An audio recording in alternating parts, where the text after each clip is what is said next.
sur les épaules de Clara semblait écrasante. Elle devait non seulement prendre soin de sa sœur, mais aussi trouver un moyen de les sortir de cette situation désespérée. Malgré tout, Clara et Julie refusèrent de céder au désespoir.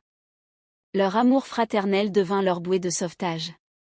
Clara trouvait la force de continuer grâce au sourire de Julie, tandis que Julie puisait du courage dans la détermination de sa sœur aînée.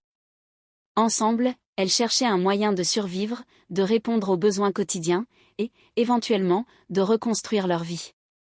Le tournant de leur existence arriva lorsqu'elles tombèrent sur une petite annonce pour des emplois dans un bar-restaurant. C'était loin de ce qu'elles avaient imaginé pour leur avenir, mais c'était une opportunité de travail, surtout, un toit au-dessus de leur tête. Clara et Julie prirent une décision difficile, mais nécessaire. Elles allaient travailler dans ce bar-restaurant, faire tout ce qui était en leur pouvoir pour survivre et, peut-être, trouver un chemin vers un futur meilleur.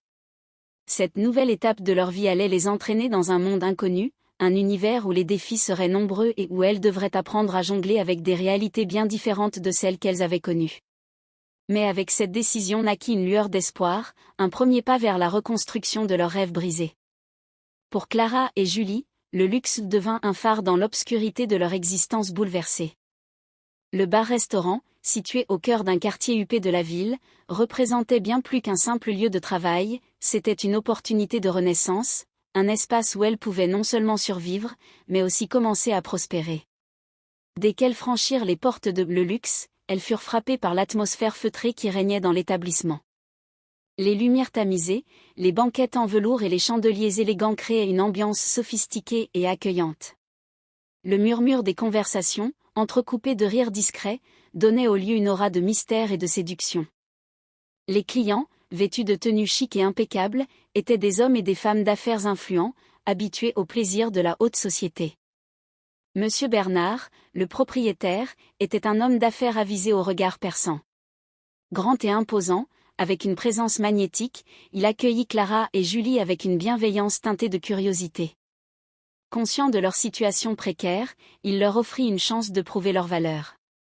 Clara, avec sa nature pragmatique et son intelligence vive, fut rapidement assignée à des tâches administratives et à la gestion des commandes.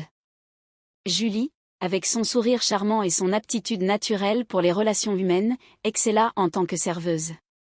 Travailler à le luxe fut une immersion rapide dans un monde dont elles ignoraient tout. Les clients du bar-restaurant étaient exigeants, et les attentes élevées.